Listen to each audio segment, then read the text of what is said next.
All right, so let's hear about the Werners. What all you know about the Werners?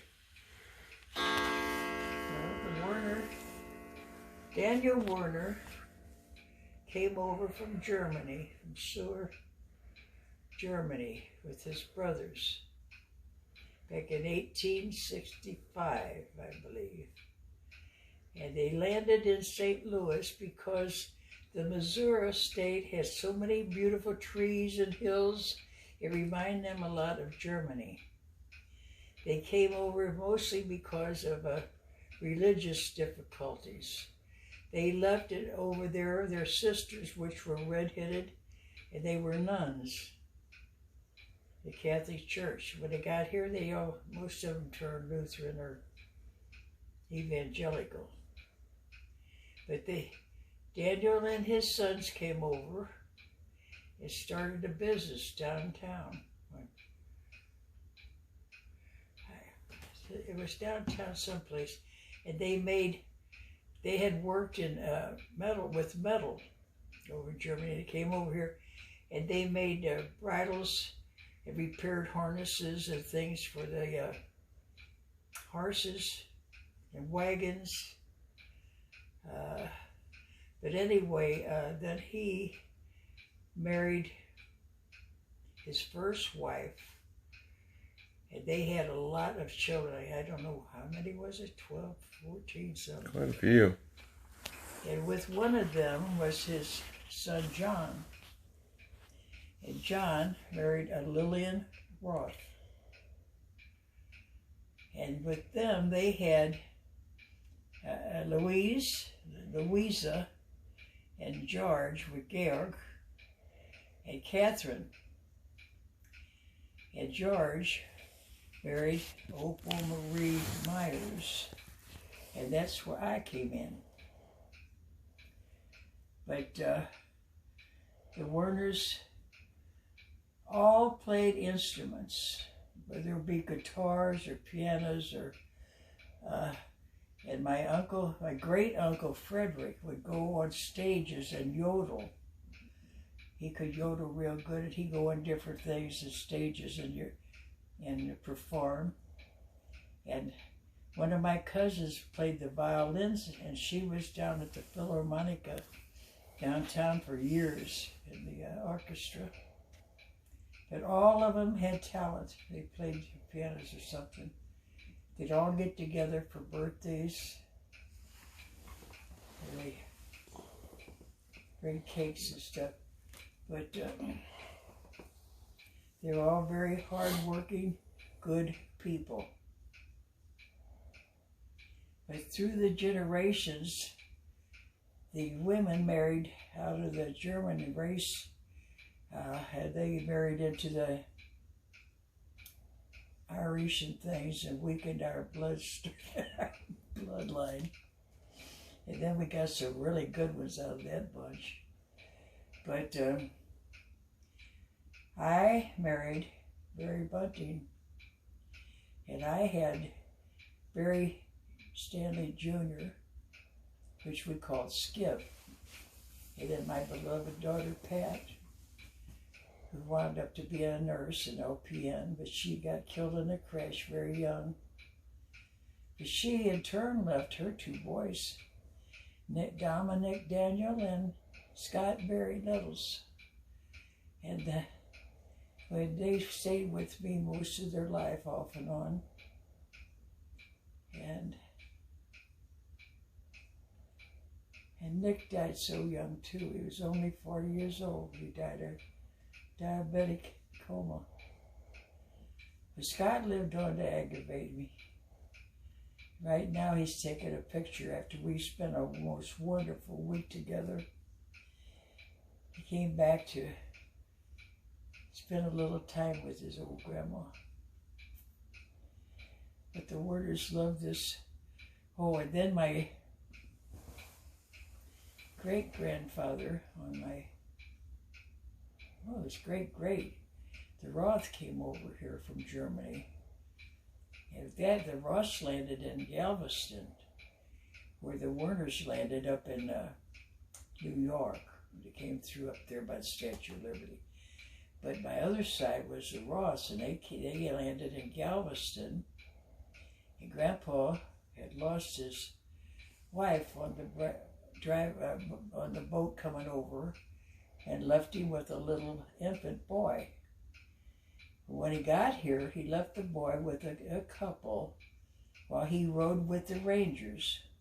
Texas Rangers. Well, the Texas Rangers. And when he was gone so long, he came back to get his little boy, and they had moved. And he never had found his son to this day. He worried about him. But then he came up here to St. Louis. He was very lonely and spoke German. And some friends of his, where he lived, said they knew a very sweet young girl that was a maid for these rich Jewish people. And they introduced him. And that was little Louisa Dannenberg. She's a very little, less than 5 feet, and he was real tall. He's about 6'4". Well, he married her, and that's where Louisa and Lillian were their daughters. Then they had sons. It was Frank and John, which we called Hannes, and George. I seemed like there was another one I can't think right offhand. But anyway, Hannes got killed. He got murdered in a fight at a tavern. He was stabbed with a knife and died of complications. But George married a wonderful girl. He was like a wallpaper hanger. And he married a very nice, her name was Lucy, I think, Lucia. And she was a Schaefer. And they had money. I think they had the Schaefer Monument Country or something. But then they had children, Eunice and Olive and Jean Roth. And then he made homebrew. And my dad, which was named George, because both sides, the father and the mothers, had brothers named George.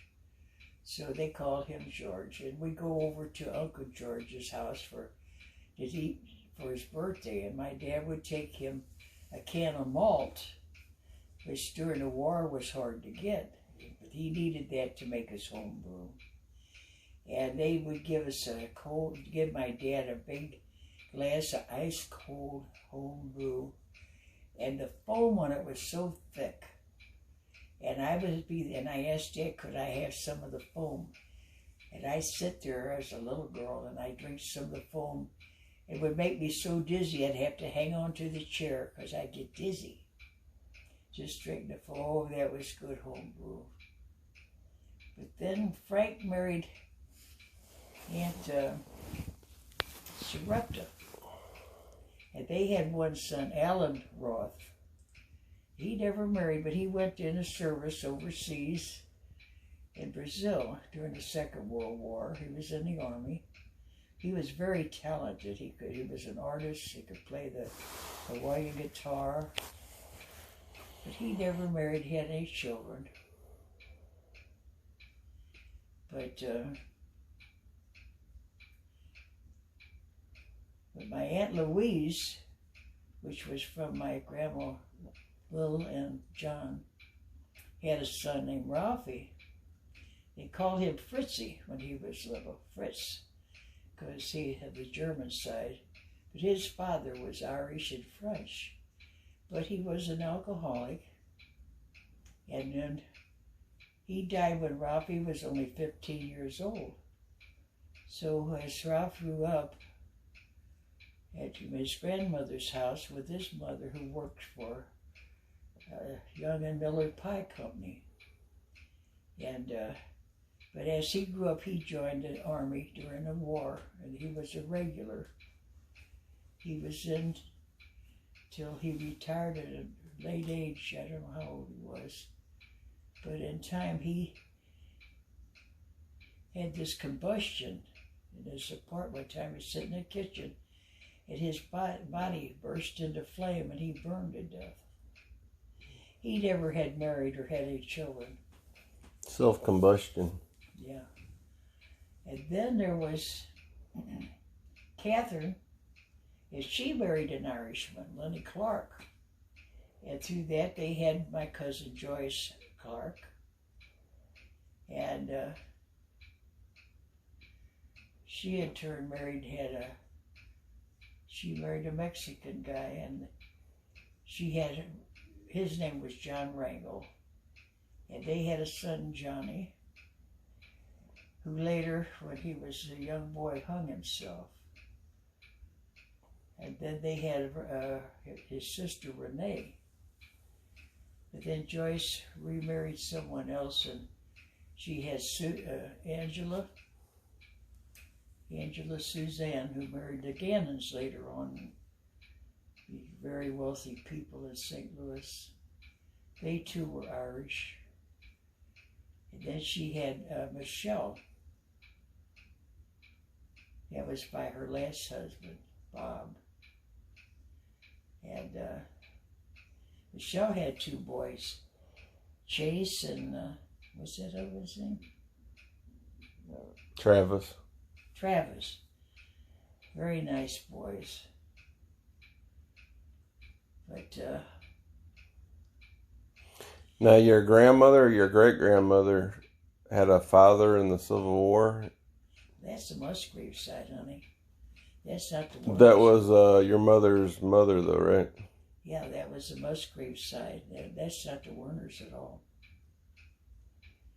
No, my mother's side, on my maternal side, her mother was born in Tennessee.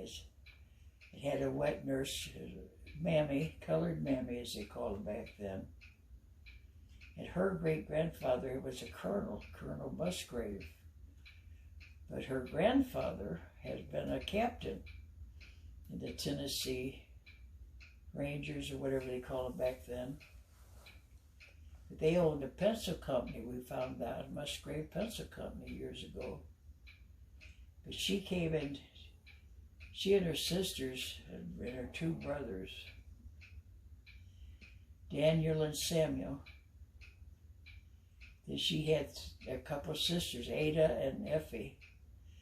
They smoked corncob pipes, like most Southern women did. My grandmother was one who smoked cigarettes, and her husband said that was like having a harlot or a whore, you know. He wouldn't allow that. So she smoked little cigars. And that was so funny back then. She had her little King Edward cigars and her Stag beer. When I was young, I'd go and see that, you know. But she came from, she met Eddie Peter Myers, who had migrated down from New York with his family. And he wound up in Cape Girardeau, Missouri, where he met my grandmother. He said she was the most beautiful girl he had ever seen, with her long golden curls and beautiful blue eyes. The Musgrave left us all with these wonderful blue eyes that my mother had, I had, my daughter had, and Scott, her son, had. And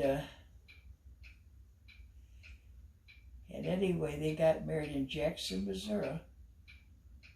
My mother was born in Kentucky because her Caledonia, and Eddie married so young. They were working for this farm, people that owned a farm. They stayed there and they helped out while they were young, and they were making cabbage. They were making sauerkraut. But Grandma had my mother. That was outside of Paducah, Kentucky. But after that, they came up, and in Festus, they had my Uncle Harold. But they came on up to St. Louis then.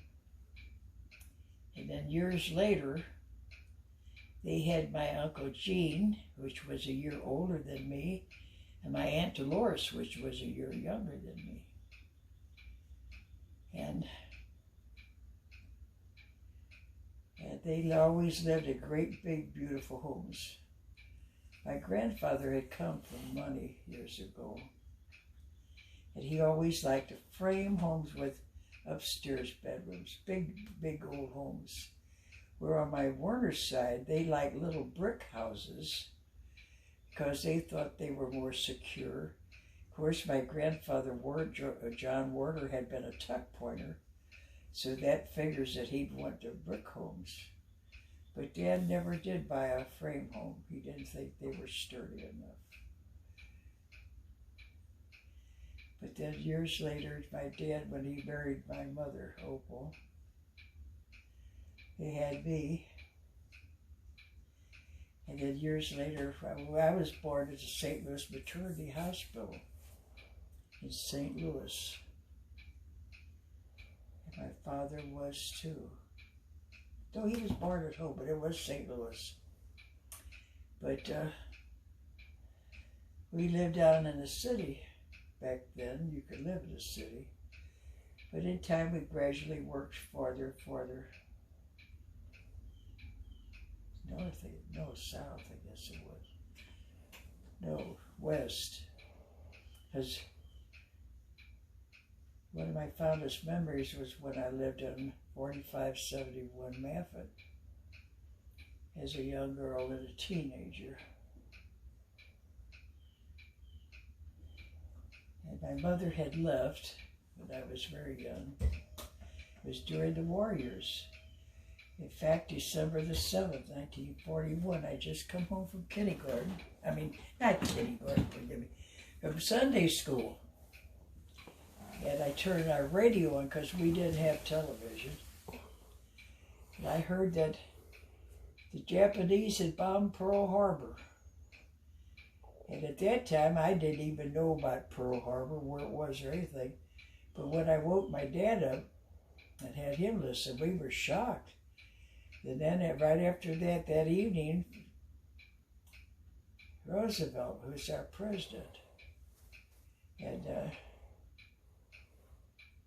he declared war on Japan then. But when the Japanese had bombed Pearl Harbor, they sunk so many of our ships because that was a naval base. But then years later, when our president was Truman, who was from Missouri, and we still said Missouri, because if you were born and raised in St. Louis, you called it Missouri. Later, when these foreigners all came in from different states, they call it Missouri, but we called it Missouri. And then when Truman signed the peace with Japan, it was on SS Missouri, a ship that was out there in the Pacific. But anyway, that was during the war, the Second World War, and I was too young to be going out with men, or my dad forbid me to date until I was 16. And he worked a swing shift at this factory, at the General Cable. And when he worked at different hours, like somebody would be from 7 to 11 or 11 to 7 in the morning. And I couldn't have boys carrying around the house.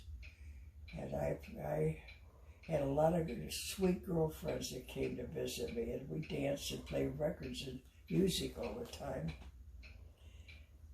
But most of the time, I was a couple blocks from a show called The Queens. And that Queens was one of the few shows that what they called had air domes. In the summertime, you would go into the show, into the building, and then around after the first movie was shown, it'd be dark enough that they'd open the side doors and everybody would go outside instead of these benches outside where it was cooler because we didn't have air conditioning. And they have a big screen out there. We'd all sit there and watch the second movie out there. But during the winter time, I'd go to the show all the time. It was 10 cents to get in and a nickel for a bag of popcorn.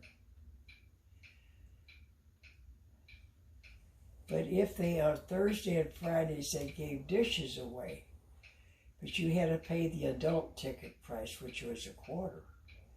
So if they were giving us some nice stuff away, I'd go, Dad would give me the quarter so I could go and get the dishes or the vanity set or whatever they were giving. They gave all kinds of good presents out, good things. How much was your dad making back then? Well, when he worked for the shoe company, he was only making $18 a week. And he worked 12 hours a day or more. Then he got a job at the General Cable. I think he made $50 a week. I can't be sure. But I know back then we had to have coupon books. And we had to save up so many coupons if you wanted to buy meat or sugar or shoes. You only could get 2 pairs of shoes a year. And as far as getting tires for cars, forget it. All the rubber went to the wharf. And Dad got allowances for gasoline to go to work because he worked in a factory. But we had to save our coupons. And at that time, they had what they called tax, were paid with mills. And some of the mills were little round cardboard discs. Some were red, some were blue. I think the red ones were worth 5 cents a 5, and the blue was worth 1. They looked like little round cardboard. But then later they got little metal pieces that were for taxes. Now we pay taxes. They add that to your thing, to your total price when you buy stuff. But this is what we had years ago. But I used to buy all these records. It's one thing my dad loved of music. He had a Victrola when he was younger. And like I said, the Werners all love music. And good music too, but he would back there do the Charleston stuff, and they always had music records, and one of his favorite things was Red Nichols and the Five Pennies, which later on in years, my grandson Scott discovered that and really liked them too. But I had my phonograph, and I would buy records all the time and play. Harry James was very popular. He played the trumpet. I guess it was. But Glenn Miller had a beautiful orchestra too. And there's the 2 most populars back then. Everywhere you went, you'd hear them playing. But I'd walk, I don't know how many blocks up on Easton Avenue to go to this record store. And back then, you would pick out the record you want, and you could go into a little booth. It was glassed-in booth, and you could play the record to see if you liked it. And I would go in and play that, and I go out and pay for it, and walk all the way home. Yes, but Dad and I were happy, but I was very lonesome all the time because I had no brothers or sisters. But I had some wonderful girlfriends, and their mothers showed me how to cook spinach or clean the house on my hands and knees, scrub the floors. One showed me how to wash my lace curtains, and you had a big frame with little tiny nails on it, and you'd have to hook this lace and then stretch these curtains out on this frame. When they dried, then it would block them. And when you wash the windows, you raise the window and you sit out on the windowsill where your feet would sort of hold you from falling out. You'd wash as high as you could, and then when you get in, you drop the windows and you stand on the inside and wash down the rest of it. But back then, you even scrubbed your windowsills with cleanser and scrub brushes. And if you lived where you had a porch that had like tile or something on it, like a lot of the 4-family flats or 2-family flats or apartments. They would take turns, and you'd be down there scrubbing those porches and the steps every Saturday. They took turns. You scrubbed all that with scrub brush and cleanser. But as you got older, well, everybody's changed. But that's some of the things I did. But then my father and my grandfather Warner loved to fish. Now this was with the old, what we call them, bamboo poles. I'm not going to say the N word, but that's what we call them. And we would tie them on the side of the car. And on most of those cars back then had running boards. And they had a little tin box like that. You strap on that running board, you put a big hunk of ice in there, because you bought ice at the ice place, or you put a thing in your window, a cardboard thing, and it had 10, 20, 25, or 50. And you turn that up, like if you wanted 20 pounds of ice, you put the 20 out there so that the iceman could come and he'd chop off just enough, put it on a hook on his shoulder, and bring it up, put it in your refrigerator, your ice box. That was ice boxes back then. But anyway, Dad would put that in, and they would go, of course, I would go with them, but we'd go to different places to go fishing. And later on, we decided, you better get on your way, you're going to leave early, honey. But we would go down to Belle, Missouri on a Gasconade, and we'd camp out. But anyway, I was always with my dad, and he got me a bicycle that I loved. I rode my bicycle everywhere. With my girlfriend Dolores, we went and did a lot of swimming up at the public swimming pool in Sherman Park. And we'd walk downtown, go to shows down on Fox. But then later, well, you better turn this off so you get on your way. And Humphrey Bogart was the best actor ever. Humphrey Bogart was the ugliest looking thing. John Wayne was the only. He was a whiskey drunk. My whole life, all I wanted was John Wayne. That old man was nothing but a whiskey drunk. And I wanted to, cowboy, I wanted to live on a ranch and I wish I went horseback riding all the time. My dad would give me an allowance, and he said, now you could save this and buy clothes, or you could do what you want. Well, I never bought clothes. I only had 2 sweaters and 2 skirts. One in the wash and one on, his dad would say. And I went horseback riding all the time. I loved my horses. Then later on, when I had a daughter, she loved horses, and she even owned her own quarter horse. She won some blue ribbons on that too. But this is the end of that now. What did Warner think about John Wayne? Well, he liked him.